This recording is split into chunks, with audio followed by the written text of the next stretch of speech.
Hello, कैसे हैं आप लोग? आशा है अच्छे होंगे, स्वस्थ होंगे, तंदुरुस्त और मस्त होंगे।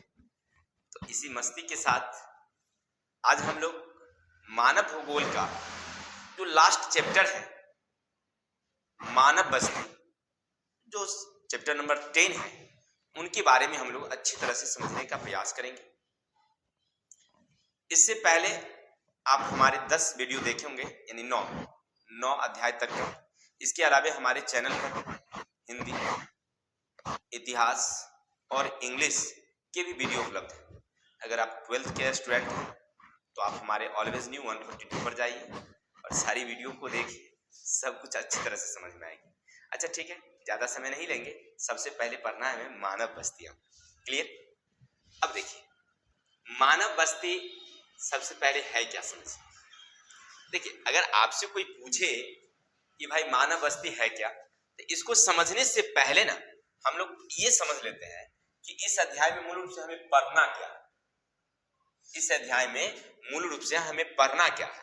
तो देखिए, इस अध्याय में हम लोग मूल रूप से पढ़ेंगे कि बस्ती किसे कहते हैं, बस्ती का प्रकार क्या है, फिर स्थान किसे कहते हैं, स्थिति क्या है, ग्रामीण और शहरी बस्ती किसे कहते हैं, बस्ती को प्रभावित करने वाले कौन कौन से कारक हैं, मेगा सिटी क्या है, मिलियन सिटी क्या है, शहरीकरण क्या है, नगरीकरण क्या है। इन सारी बातों को हम लोग विस्तार से चर्चा करेंगे। ठीक है, जैसे आपके एग्जाम में आता है कि नगर कितने प्रकार के होते हैं, तो आप पढ़ते होंगे प्रशासनिक नगर या सुनते होंगे। तो ये प्रशासनिक नगर कैसे हुआ, फिर कोई व्यापारिक नगर यानी व्यवसायिक नगर, औद्योगिक नगर, शैक्षणिक नगर। तो ये सारी बातें ना हम लोग इस अध्याय में अच्छी तरह से समझेंगे। बस आपको करना क्या है मेरे भाई, मोबाइल को फुल स्क्रीन कीजिए, बाहर की बातों में ध्यान नहीं दीजिए और सब कुछ शांति से सुनिए, तो आपको अच्छी तरह से समझ में आएगी। चलिए, तो ज्यादा समय ना लेकर के सबसे पहले पढ़ते हैं हम लोग स्थान क्या है। अब आपसे कोई पूछे कि भाई स्थान क्या है, क्या, तो स्थान का मतलब होता है कि वह जहां हम लोग अपनी आवास बनाते हैं, जहां हमारा मकान होता है ना, वो हमारा स्थान है। क्लियर? फिर समझिए, जैसे मान लीजिए कि इस गांव में, जो हमारा गंगसारा गांव है, तो इस गांव में हमने एक जगह पर अपनी मकान को स्थापित कर रखा है, वो हमारे लिए क्या है, स्थान है। कोई किसी पहाड़ों पर जाकर के घर बना लिया, कोई नदी किनारे घर बना लिया, कोई मान लीजिए शहरों में घर बना लिया, तो जहां वह अपनी आवास स्थापित कर रखा है वो उसके लिए स्थान है। Any doubt? चलते हैं आगे। अब इन आवास में एक चीज और हमें समझना है कि स्थिति किसे कहते हैं। अगर आपसे कोई पूछे कि भाई स्थिति क्या है, तो स्थिति का मतलब होता है किसी स्थान की जो मनोदशा है उसको प्रभावित करना, यानी उसको व्यक्त करना, क्या कहलाता है, स्थिति। जैसे आप अभी खुश में हैं, आप दुख में हैं, आप उस स्थान से कितने प्रभावित हैं, वो स्थान आपको बार बार आकर्षित कर रहा है, तो ये जो मनोदशा आपकी व्यक्त कर रही है ना, वो स्थिति कहलाती है। फिर समझिएगा, स्थिति का मतलब क्या समझे, मनोदशा। मनोदशा यानी समझिए कि जैसे मान लीजिए आप अपने घर पर ज्यादा आकर्षित होते हैं, तो आकर्षण होने की जो ये क्रियाकलाप है ना, वो क्या है, स्थिति है। वो क्या, हमारी मनोदशा है, इसी को कहते हैं हम लोग स्थिति। क्लियर? तो आप समझ गए होंगे कि स्थान का मतलब जहां हम लोग रहते हैं, और उस स्थान से जो हमें प्रभाव पड़ता है, उस स्थान के प्रति हमारी जो लगाव है, इन मनोदशा को कहते हैं हम लोग स्थिति। आप अपने ननिहाल जाइए, क्या आपको वहां ज्यादा समय तक मन लगता है? आप किसी रिश्तेदारों में जाइए, कहीं घूमने के लिए जाइए, क्या ज्यादा समय तक आपको मन लगता है? नहीं लगेगा। आपको वो स्थान न प्रभावित कर रहा है, तो ये प्रभावित करने की क्रिया ही आपके लिए क्या है, स्थिति है। ठीक है, तो अभी तक आपने दो बातें समझा कि स्थान क्या है और स्थिति क्या है। चलिए आगे चलते हैं।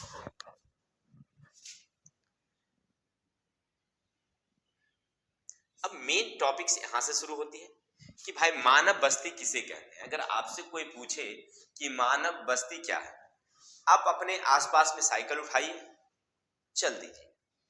अब देखिएगा गौर करके कि बहुत सारे जगहों पर आबादी लोग घर बना बना करके, छोटे बड़े, जिसके पास आर्थिक स्थिति है उस तरह से वहां रह रहे हैं। तो वही तो मानव बस्तियां है भाई, जहां मानव रहती है ना।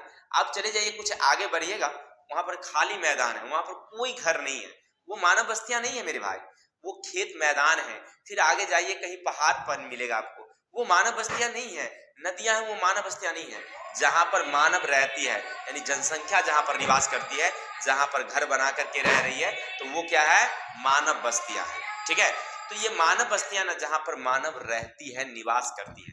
क्लियर, आप समझ रहे थे कि मानव बस्तियां किसे कहते हैं, यानी जहां पर मानव अपना मकान घर बनाता है और वहां पर रहता है, वो मानव बस्तियां हैं। क्लियर, चलिए आगे चलते हैं हम लोग। तो पढ़ रहे थे हम लोग कि मानव बस्तियां, कि मानव बस्ती क्या है, तो जहां मानव निवास करती है। अब देखिए मानव बस्ती निवास के आधार से अगर देखा जाए तो वह दो प्रकार से बांटा जा सकता है। मानव बस्तियां जो है यानी मानव जहां रहती है, अगर उसको हिसाब से देखा जाए तो वो दो प्रकार की होती है, एक होती है ग्रामीण और एक होती है शहरी। अब दोनों में कुछ ना कुछ अंतर होता है। क्या अंतर होता है, तो देखिए जो ग्रामीण परिवेश होती है वहां पर मकानों के बीच की दूरियां ज्यादा होती है, मकान में जो कमरे होते हैं वो बड़े बड़े होते हैं, दो मकान के बीच में कोई दीवारें ज्यादा नजदीक नहीं होती, माने कि दूर दूर में रहती है, उसके आकार को आसानी से बदला जा सकता है, उसकी रूपरेखा बदली जा सकती है। लेकिन जो शहरी यानी नगरीय जो आवास होती है, बस्ती होती है, उसमें आकार जो होते हैं वो मतलब ज्यादा परिवर्तन नहीं होता है, एक जैसा मकान हमेशा रहता है, उसमें ज्यादा परिवर्तन नहीं देखने को मिलता है, एक नंबर। दूसरा नंबर, उनके दो मकानों के बीच में जो है एक दीवार खड़ी होती है बस, यानी कि ज्यादा दो मकानों के बीच में दूरियां नहीं होती है।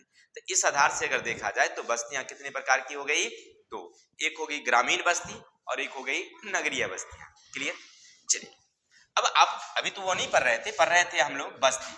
अब चलते हैं उपनगरीकरण क्या है।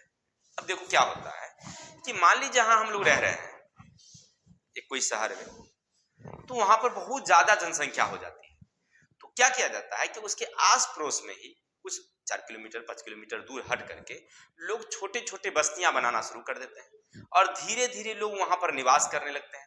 वो नगर के अंतर्गत ही आता है, लेकिन उसको कहते हैं हम लोग उपनगर। जैसे एक उदाहरण समझिए, मान लीजिए कि हमारा बिहार यानी हमारी पटना इस स्थिति में है, यानी ऐसे बसा हुआ है।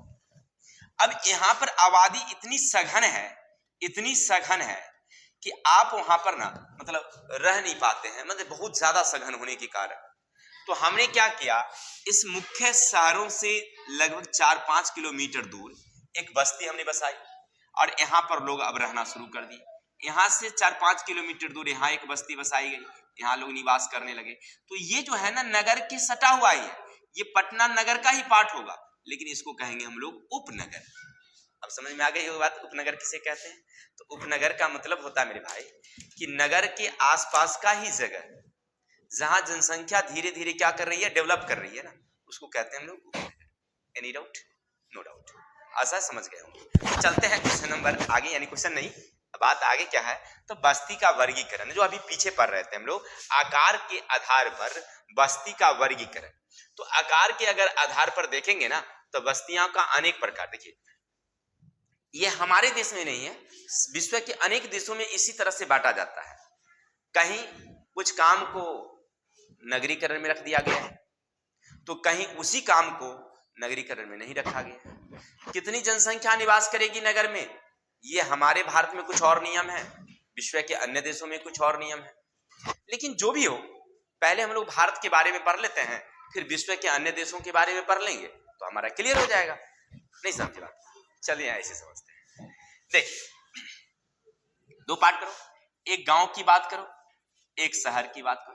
नगरीकरण इसको कहते हैं। गांव में बहुत बड़ा क्षेत्र होता है, जनसंख्या घनत्व बहुत कम होती है, प्रति वर्ग किलोमीटर निकालिएगा, प्रति वर्ग किलोमीटर तो जनसंख्या घनत्व 300, 200, 100, 150 कहीं रहता है, ऐसा निवास करती है। लेकिन हमारा नियम कहता है कि अगर किसी जगह कोई गांव कोई शहर जहां 400 व्यक्ति प्रति वर्ग किलोमीटर हो, तो ऐसे को कहेंगे हम लोग नगर। समझ में आई बात। फिर इसी तरह से यहाँ के लोगों के काम करने का व्यवसाय क्या है और यहाँ के लोगों को काम करने का व्यवसाय क्या है, तो उसके आधार पर भी हम उसको नगर में बांटते हैं। कि अगर मान लीजिए कोई अगर कृषि में काम कर रहा है केवल, तो उसको कहेंगे हम लोग ये ग्रामीण क्षेत्र का है। अगर वो गैर कृषि कर रहे हैं तो उसे कहेंगे शहरी क्षेत्र में काम कर रहा है। समझ में आई बात। तो इस तरह से हम लोग कृषि के काम करने के आधार पर, जनसंख्या के घनत्व के आधार पर, जनसंख्या के आकार के आधार पर अगर देखा जाए तो हम लोग क्या करते हैं, जनसंख्या को बांटते हैं किसमें, बस्ती को। चलिए जैसे देखिए अपने भारत में अगर कोई पेट्रोलियम उत्पाद में काम कर रहा है, माने पेट्रोल पंप पर कोई काम कर रहा है, तो उसको हम लोग नगर की दृष्टि से देखते हैं कि ये नगर है। और जो मान लीजिए पेट्रोल में उत्पाद नहीं काम कर रहा है जैसे, तो वो तो ग्रामीण है ही, लेकिन गांव में ही मान लीजिए कोई अगर पेट्रोल में काम कर रहा है तो वो किस में आ गया, नगर की दृष्टि में आ गया। लेकिन अमेरिका चले जाइए आप, लेकिन अमेरिका में इस तरह की बातें नहीं है, उसको किस श्रेणी में रखा गया है, ग्रामीण कार्यों में रखा गया कि गांव के लोग हो गए। नहीं समझे, फिर समझिए, मैंने पेट्रोलियम उत्पादन करने वाले, पेट्रोलियम में काम करने वाले लोगों को रखा गया किस आवास में, तो ये हो गया शहरी आवास में, कहाँ, भारत में। लेकिन वही अमेरिका में पेट्रोल पंप को किस श्रेणी में रखा गया है कि ये प्राथमिक कार्य है, ये द्वितीयक और तृतीयक श्रेणी में नहीं है। तो इस आधार पर से बांटा गया है कितने प्रकार से, तो 2 प्रकार के। यानी हमने देखा अब बस्तियां कितने प्रकार, तो 2। अब कौन कौन बस्ती समझिएगा। नंबर 1 हमारी बस्ती है जिसका नाम है परकीर्ण बस्ती। परकीर्ण का मतलब होता है वही जो ग्रामीण बस्ती आप समझ रहे हैं, वैसा बस्ती जहां पर 2 घरों के बीच काफी दूरियां होगी। जैसे मान लीजिए ये पूरा हमारा मैदान है, तो एक घर यहाँ होगा, फिर एक घर यहाँ होगा, एक घर यहाँ होगा, एक घर यहाँ होगा, एक घर यहाँ होगा, ऐसे करके दूर दूर में रहेगा घर, ठीक है। और इन सारे मकानों घरों को कनेक्ट करने के लिए बीच में कोई सांस्कृतिक जगह होगी, जैसे कोई मंदिर हो, कोई बाजार हो, कोई अन्य प्रकार की चीजें हो, जहां से ये सब घर के लोग जो है ना कनेक्ट हो रहे होते हैं। यानी कहने का अर्थ है, गांव में नहीं देखे हैं कहीं पर चौक चौराहा होता है, तो गांव में छिटपुट मकान होती है, हम लोग एक जगह हाट पर या चौक चौराहा पर हम लोग एकत्रित होते हैं, या कोई मंदिरें होती है वहां एकत्रित होते हैं, तो वो गांव का मिडिल पॉइंट होता है जहां पर हम लोग, और बाकी चारों जगह के लोग वहां पर इकट्ठा होते हैं। तो ये होती है परकीर्ण, क्या कहते हैं हम लोग, परकीर्ण बस्ती। अगर आपसे कोई पूछे कि भाई परकीर्ण बस्ती क्या है, तो आप बता देंगे कि गांव के मकान जो है, गांव में जब घर होती है और दूर दूर में बस्तियां होती है, और उन मकानों को ना आकृति बदला जा सकता है। देखे होंगे गांव में घर में क्या होता है कि कभी दरवाजा इधर मुंह कर दिया, और फिर उसमें कुछ थोड़ी रहता है, लकड़ी का घर बना होता है नहीं, जिसको इकरी हम लोग कहते हैं, और उसको क्या करते हैं फिर तो अगले दिन मतलब 2-4 महीने 4 महीने 2-4 साल में फिर दरवाजा चेंज कर लेता है, दूसरे दिशा में कर लेता है। तो ये क्या है, इतना ही नहीं, देखिएगा अपना मकान यहाँ से तोड़ लिया फिर दूसरी जगह शिफ्ट कर लिया, लेकिन शहरों में ऐसा नहीं होता भाई, क्लियर। तो गांव वाला जो अलग बस्ती हो गया था। परकीर्ण बस्ती का मतलब क्या समझे कि वैसी बस्तियां जहां 2 मकानों के बीच की दूरियां ज्यादा और सभी को कनेक्ट करने के लिए बीच में कोई एक जगह होगी, सांस्कृतिक जगह हो या चौक हाट हो, जहां पर उसको जोड़ा जाता होगा, ठीक है। और यहाँ के अधिकांश लोग जो हैं, अधिकांश लोग किस पर निर्भर करते होंगे, खेती बाड़ी पर, पशुपालन यानी प्राथमिक क्रियाकलाप, जो आप पढ़े होंगे पीछे कि प्राथमिक क्रियाकलाप क्या है, तो यहाँ के अधिकांश लोग किस पर निर्भर करते हैं, प्राथमिक कार्य पर, तो उसको कहेंगे हम लोग परकीर्ण बस्ती। चलिए, जनसंख्या कम, छिटपुट होगी, लोग अधिकांशतः किस पर निर्भर करेंगे, प्राथमिक क्रियाकलाप या तो खेती, पशुपालन, मुर्गी पालन इत्यादि पर, और साथ ही साथ उनके बीच में एक कोई सांस्कृतिक जगह जहां पर वे लोग कनेक्ट होते होंगे, इकट्ठा होते होंगे, ये सब। और जनसंख्या घनत्व कितनी होगी, 400, तो इसको कहेंगे हम लोग परकीर्ण बस्ती, उससे कम, 400 से कम। अब आगे पढ़ते हैं, सघन बस्ती क्या है। तो अब नाम से ही पता चल रहा है सघन यानी वैसी आवास जहां पर 2 घरों के बीच की दूरी बिल्कुल ही नहीं होती है, यानी हर 2 घरों के बीच में एक दीवार खड़ी हो और सब एक दूसरे से सटा हो। जैसे मान लीजिए इस तरह का मकान हो, माने एक गली अब जाने के लिए है, उसके बाद फिर मकान है, फिर मकान है, फिर ऐसे गली है, इधर मकान है, एकदम एक दूसरे से काफी सटा हो, ठीक है ना। तो ऐसे बस्ती को क्या बोलेंगे हम लोग, सघन बस्ती बोलेंगे, सीधी सी बात है। अब इनमें मकानों में ज्यादा परिवर्तन देखने को नहीं मिलता है, एक बार जो बन गया तो फिर वो जल्दी जल्दी परिवर्तित नहीं होती। गांव में जल्दी जल्दी मकान में परिवर्तित होगी, यहाँ पर हमारा मकान था, हम साल 2 साल में हटा करके दूसरी जगह शिफ्ट कर लेते हैं, फिर वहां पर हम लोग 2-4-5 साल 10 साल रहते हैं, फिर शिफ्ट कर लेते हैं अलग जगह पर। नहीं देखेंगे ऐसे परिवर्तन देखने को मिलता है, लेकिन शहरों में इस तरह के परिवर्तन देखने को नहीं मिलता है। और यहाँ यानी सघन बस्तियां जो होती है, वहां के अधिकांश लोग, यानी जिसको आप शहरी कर सकते हैं, वहां के अधिकांश लोग जो है ना वो गैर कृषि कार्य पर काम करते हैं, माने वहां के 75% गैर कृषि कार्य। साथ ही साथ वहां के लोग एक तरह के कार्य करते हैं, माने एक ही काम करेंगे, जबकि आप परकीर्ण बस्ती में जाएंगे तो एक ही लोग कई तरह के काम करेंगे। यानी जैसे गांव में रहते होंगे ना, तो देखिएगा वो खेतियों कर रहा है, पशुपालनों कर रहा है, शाम में पिठिया पर उठा करके सब्जियों बेच लेता है, नहीं कई तरह का काम हुआ, समझ में आई बात। लेकिन शहर के लोगों में इस तरह की बातें नहीं होती है। अगर वो करता है तो एक तरह का ही काम करता है। अगर कोई वकील है तो वकालत ही करेगा, बाकी वो कोई काम नहीं करता है। अगर वो गोलगप्पा ही बेचता है ना, तो उसका काम है सुबह से लेकर शाम तक गोलगप्पे बेचेगा, फिर दूसरा काम नहीं करता है। अगर वो नौकरी कर रहा है तो वो नौकरी ही करेगा जो कर रहा है सो। यानी कहने का अर्थ है कि शहरी लोग जो होते हैं, घरी बस्तियां जहाँ होती है, वहाँ के लोगों का काम क्या होता है, एक जैसा होता है। लेकिन प्रकीर्ण बस्ती में लोगों का काम कैसा होता है, अलग अलग होते हैं। एक आवास में रहेंगे और वो अलग अलग काम करते रहेंगे। ठीक है, चलिए अब चलते हैं, आगे बढ़ते हैं। पहले जो होती थी ना, ध्यान देंगे, पहले जो शहर का निर्माण होता था या कोई बस्तियां बसती थी, वो मूल रूप से कहां बसती थी, या तो नदी के किनारे, या कोई उपजाऊ जगह होती थी वहां, या कोई बड़ी मंदिरें या सांस्कृतिक जगह होती थी वहां। वहां पर धीरे धीरे ना आबादी बढ़ने लगती थी। पहले के समय में की बात कर रहे हैं, जैसे कोई नदी से है। अब हमको क्या होता था, जैसे मान लीजिए एक हमारा गांव इस जगह है और एक गांव इस जगह है और इस यहाँ नदियां बह रही हैं, हमें इससे कनेक्ट करना था, इसी को हम माल यहाँ ले जाना था। तो हम यहाँ पर लाते थे नाव से, जहाज मतलब नाव से पार करके हम तब यहाँ सामान लोड करते थे। हमारी गाड़ी यहाँ तक आती थी और यहाँ से क्या होती थी, यहाँ पर फिर हमारी सामान इधर जाती थी। तो इस बीच में ना हम लोग नाव का उपयोग करते थे, फिर उतारते थे। तो धीरे धीरे ना इस जगह पर ना बहुत सारी दुकानें खुलना शुरू हो गया और इस तरह से दुकानें खुलते खुलते ये नदी के किनारे धीरे धीरे क्या बनने लगा, शहर विकसित होना शुरू हो गया।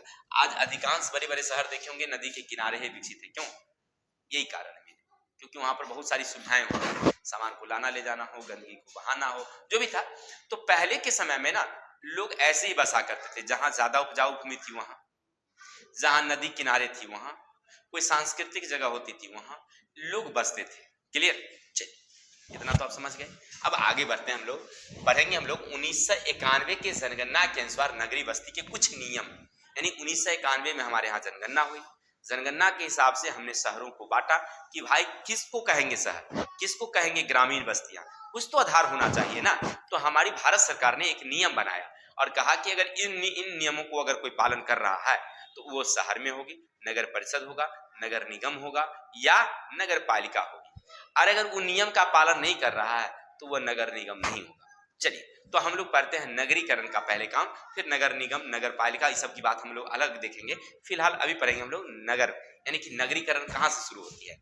कहती है हमारी भारत सरकार कि अगर मान लीजिए कोई एरिया है, वहां की आबादी कम से कम 5000, कितनी हो, 5000। पहला शर्त उसने क्या रखा कि अगर कोई स्थान है जहां की आबादी कितनी हो, 5000 हो, तो उसको हम लोग नगर में रखेंगे। लेकिन 5000 होने से काम नहीं चलेगा, इसके लिए और शर्त रखा। क्या रखा शर्त? दूसरा कि वहां की 75% आबादी गैर कृषि कार्य कर रहा हो, माने कि वो खेती नहीं कर रहा हो, पशुपालन नहीं कर रहा हो, बाकी दूसरे काम कर रहा हो, जैसे कोई उद्योग चला रहा हो, कोई दुकान का काम कर रहा हो, कोई नौकरी कर रहा हो, यानी गैर कृषि कार्य कर रहा हो, खेती, पशुपालन, मछली पालन इत्यादि छोड़ करके। तो दो शर्त। तीसरी शर्त, प्रति वर्ग किलोमीटर 400 व्यक्ति होना चाहिए निवास स्थान। प्रति व्यक्ति कितना होना चाहिए, 400। अगर कोई भी नगर, गांव, शहर अगर ये 3 नियम को पालन कर रहा है तो समझिएगा उसको कहेंगे हम लोग नगरीकरण, यानी वहां से नगर का निर्माण शुरू हो गया। समझिए हमारा एक गांव है गंगसारा, यहाँ आबादी तो 6000 है, लेकिन यहाँ की आबादी प्रति वर्ग किलोमीटर 400 से भी ज्यादा है। लेकिन एक शर्त, कौन सा शर्त? क्योंकि वह 75% गैर कृषि कार्य नहीं हो रही है। यहाँ के अधिकांश लोग कृषि कार्य से लगा हुआ है, 99% कृषि कार्य से लगा हुआ है, तो इसीलिए इसको हम लोग शहरीकरण में नहीं रखते हैं। अगर यही मान लीजिए हमारे यहाँ का 75% लोग गैर कृषि कार्य, कोई उद्योग से लग जाए, कोई व्यवसाय से लग जाए, तो उसको क्या बोलेंगे हम लोग, नगरीकरण कहते हैं। समझ में आई बात? चलिए बहुत अच्छी बात। तो आपने अभी तक क्या समझा कि नगरीकरण के क्या क्या नियम थे। चलते थोड़ा सा बैक होकर चलते हम लोग, क्या अभी तक हमने क्या क्या पढ़ा। तो हमने अभी तक पढ़ा कि सबसे पहले हमने कि भाई स्थान किसे कहते हैं, हमने क्या बताया पहले कि स्थान किसे कहते हैं। फिर हमने पढ़ा कि स्थिति क्या है, मानव बस्तियां किसे कहते हैं। फिर आपने अभी तक पढ़ा उपनगरीकरण किसे कहते हैं। बस्ती का वर्गीकरण कितने प्रकार के, तो 2 प्रकार के, एक पढ़ा आपने प्रकीर्ण बस्ती और एक पढ़ा सघन बस्ती। फिर आपने देखा कि 1991 की जनगणना के अनुसार नगरीकरण के कुछ शर्तें जो हमने अभी बता रहे थे। चलिए अब थोड़ा सा और बच गया है आज के लिए, तो हम लोग आज पढ़ेंगे नगरीकरण या कोई भी ग्रामीण है तो वहां पर जनसंख्या को प्रभावित करने वाले कौन कौन से कारक हैं। माने मान लीजिए आपके गांव में जनसंख्या ज्यादा है, कहीं दूसरे जगह जाइए ना, दूर दूर में जनसंख्या निवास करती है, कहीं तीसरे जगह जाइए आपके गांव से ज्यादा जनसंख्या वहां निवास करती है। आखिर ऐसा क्या है? कुछ तो होगा जो हमारी जनसंख्या को प्रभावित करती है कि वहां पर जनसंख्या कम क्यों है, वहां पर जनसंख्या ज्यादा क्यों है। कुछ तो है। उसका मेन कारण क्या है मेरे भाई? आप लिखेंगे भूमि। अगर मान लीजिए किसी स्थान, कोई भी जगह, कोई प्रदेश, कोई गांव, कोई जिला अगर ज्यादा उपजाऊ है, वहां की मिट्टी ज्यादा उपजाऊ है, तो वहां आवास ज्यादा निवास करेगी, लोग वहां पर ज्यादा जाना पसंद करते हैं, रहना पसंद करते हैं। लेकिन जहां की मिट्टी ज्यादा उपजाऊ नहीं है, जिस प्रदेश, जिस राज्य का, वहां पर आबादी कम है। अब पूरे भारत की तुलना कर लो, बिहार, उत्तर प्रदेश, पश्चिम बंगाल, पंजाब, हरियाणा, इसमें घनी आबादी क्यों है? क्योंकि मिट्टी यहाँ की बहुत उपजाऊ है, हर लोग खेती बाड़ी करके अपनी जीविकोपार्जन कर लेते हैं। लेकिन वहीं पर आप चले जाएंगे दूसरे जगह, लेकिन इस तरह से बातें वहां, नीचे जाओ वहां पढ़ाई होगा, जाओ नीचे जाके बढ़िया वहीं बनाते हैं, बुलाएंगे तो बना। लेकिन आप वहीं चले जाइए झारखंड, बस बिहार का ही तो एक हिस्सा था वो ना, वहां पर आबादी कम क्यों है? क्योंकि वहां खेती बाड़ी नहीं होती है, मिट्टी पथरीली है, लोग को रहने के जीविकोपार्जन का कोई साधन चाहिए ना, वहां साधन है ही नहीं, कैसे रहेगा वहां? इसलिए वहां पर आबादी कम है। वहां के लोग जहां खेती बाड़ी होती है वहां ट्रांसफर होते चलती है। समझ में आई बात? चलते हैं। दूसरा है जल की उपलब्धता। हम जानते हैं कि मानव जीवन के लिए जल एक महत्वपूर्ण साधन है। अगर जल वहां आसानी से उपलब्ध नहीं हो तो वहां भी लोग रहना पसंद नहीं करते हैं। आप कहां रहना पसंद करेंगे? जहां जल नहीं है वहां रहिएगा। दूर से आप जल लेके आएंगे तो आपको कठिनाइयां होगी। यानी कि जल की उपलब्धता जब होती है तब हम लोग क्या करते हैं? वहां पर निवास करते हैं। जल अगर अच्छी से उपलब्ध नहीं है, कठिनाइयां हो रही है या शुद्ध पेय नहीं है, तो भी हम वहां रहना पसंद नहीं करते हैं। क्लियर? तो हमने देखा पहला कारण भूमि, दूसरा कारण जल की उपलब्धता, तीसरा हमारी है सुरक्षा। जहां हमारी जान माल की सुरक्षा अगर हो वहीं हम रहना पसंद करेंगे। जहां अगर ये सुविधाएं नहीं है हम वहां रहना पसंद नहीं करते हैं। इसके पीछे भी रीजन है। अभी आपने पीछे एक पढ़ा था चैप्टर, जिनमें हमारे लेखक साहब थे जो बाढ़, यहाँ क्या कहते हैं, कोसी नदी में बाढ़ जब आती थी तो वो धीरे धीरे वहां से छोड़ करके क्या चले गए थे? कलकत्ता चले गए कि भाई यहाँ बाढ़ होता है और हमारे मित्र लोग जो है ना क्या हो रहे हैं, बारी बारी से गायब हो रहे हैं, पता नहीं हमारी कब बारी आ जाएगी, अपने परिवार को लेकर के भाग गए कलकत्ता। नहीं भाग गए, इसका मतलब क्या समझे कि वहां की आबादी कम हो गई होगी। किसके वजह से? मेन वजह था वहां पर सुरक्षा। उनकी सुरक्षा नहीं थी जान माल की, और जहां पर ये सब सुरक्षा होगी हम वहां रहना पसंद करेंगे। क्लियर? इसके अलावे और अपने मन से भी आप लिख सकते हैं, जैसे कि जलवायु है जो हमने छोड़ दिया, मैंने मिस पॉइंट हो गई, नहीं लिख पाए हम लोग। तो जलवायु भी हमारी पर्यावरण मतलब बस्ती को प्रभावित करती है। जहां की जलवायु सम होगी, सालों भर एक जैसा तापमान होगा, वहां आबादी ज्यादा निवास करती है। जहां पर सालों भर एक जैसा तापमान नहीं रहेगा, कड़ाके की ठंड भाई, खूब गर्मी, भाई कैसे रह पाएंगे? अब ऊ करके रहेंगे क्या? नहीं रहेंगे। तो हम लोग क्या करते हैं, हम लोग जगह बदल लेते हैं। क्या है कि नहीं? चलिए बहुत अच्छी बात है। हाँ, सही बात, हंसने की बात नहीं, बात तो सही बता रहे हैं, ऐसे ही होता है। अब चलते हैं थोड़ा सा और हमारा पाठ है क्या है, सुनिएगा मेरे भाई। तो हमारी ग्रामीण बस्तियों को प्रभावित करने वाली एक है नियोजित बस्ती। अगर आपसे कोई पूछे भाई नियोजित बस्ती क्या है, नहीं समझते, अरे देख भाई आराम से समझ जाएगा। तो देखो, जैसे मान लीजिए सरकार क्या करती है कि किसी स्थान पर मान लीजिए कोई बंजर जगह है, कोई खेती योग्य भूमि है और वहां पर खेती बाड़ी नहीं हो रही है, तो क्या करती है ना, एक इलाके से जनसंख्या उठाती है और वहां पर उसके लिए आवास, सुरक्षा, भोजन, जल उपलब्ध करा करके वहां पर शिफ्ट कर देती है और वहां पर वो रहने लगता है। वो नियोजित बस्ती हो गया, नहीं हो गया? समझो, जैसे अब हमारी राजस्थान, वहां बालू था, खेती बाड़ी नहीं हो रही थी, तो हमारी सरकार ने क्या किया, एक इंदिरा गांधी नहर बनाई। अंग्रेजी सरकार, केनाल कॉलोनी के नाम से प्रसिद्ध हुआ। वो इंदिरा गांधी नहर आते आते अब आकर के पूरा गुजरात में, राजस्थान में घूम गया पूरा ऐसे करके।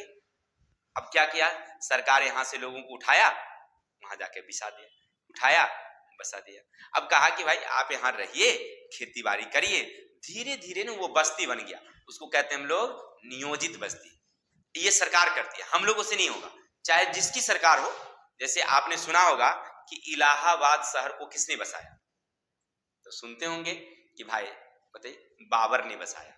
फिर सुनते होंगे कि आगरा शहर को किसने बसाया, तो शाहजहां ने बसाया। इसका मतलब क्या, देखिए वहां पर हुआ क्या कि लोगों की सुविधाएं उपलब्ध करवाया और बाहर से लोगों को उठा उठा करके वहां पर बसने के लिए उसे सुरक्षा, भोजन, जो भी चीजें थी उसको उपलब्ध कराया, उसको मकाने दिया, तब जाकर के लोग वहां पर बसना शुरू कर दिया। तो इसको कहते हैं हम लोग कौन, नियोजित बस्ती। ठीक है, समझ गए होंगे आप। अब आगे एक और हमारी है उच्च भूमि क्षेत्र, ये भी हमारी आवास को प्रभावित करती है। मतलब नहीं समझे, चलिए इसको समझ लेते हैं अपनी भाषा में।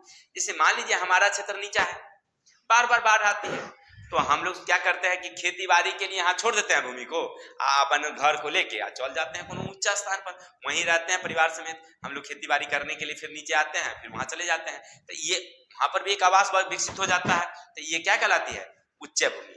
समझ रहे ना, निचला भूमि हम लोग आवास को यहाँ बदल दिए, केवल यहाँ पर रह गया कौन सी, खेत। बस्ती, बस्ती मतलब समझ ही रहे ना कि जहां पर घर होगा, यहाँ पर घर अब रहा न रहा, बाढ़ आ जाता है तो कौन रहेगा, बाढ़ में तो सांपों की रहता है, जान माल की सुरक्षा होती है क्या, नहीं होती है। तो हम लोग यहाँ से उठा करके अपनी आवास को कहाँ ले गए, ऊंचे भूमि, ये भूमि को छोड़ दिए। तो ये उच्च भूमि भी हमारी आवास को प्रभावित करती है। तो आज के लिए इतने रहने देते हैं, लंबा वीडियो हो जाता है तो देखने में लोगों को उब जाते हैं, तो हम छोटा छोटा करके 2 पार्ट में देंगे। कल एक पार्ट और आएगा, बस आप धैर्य बना करके रखिए। तब तक के लिए हमें विदा दीजिए, कल मिलते हैं नेक्स्ट वीडियो के साथ। अगर आप यहाँ तक देखें, वीडियो अच्छा लगा हो तो उसके लिए धन्यवाद। अगर नए हैं तो थोड़ा सा लाइक, कमेंट और सब्सक्राइब करें, अपने इष्ट मित्रों को शेयर करें। और हमारे तरफ से आपसे नम्र निवेदन है कि अगर आप सब्सक्राइब नहीं किए हैं तो एक बार कर लीजिए, तो हमें भी मजा आएगा। ठीक है ना, चलते हैं, तब तक के लिए जय हिंद, जय भारत।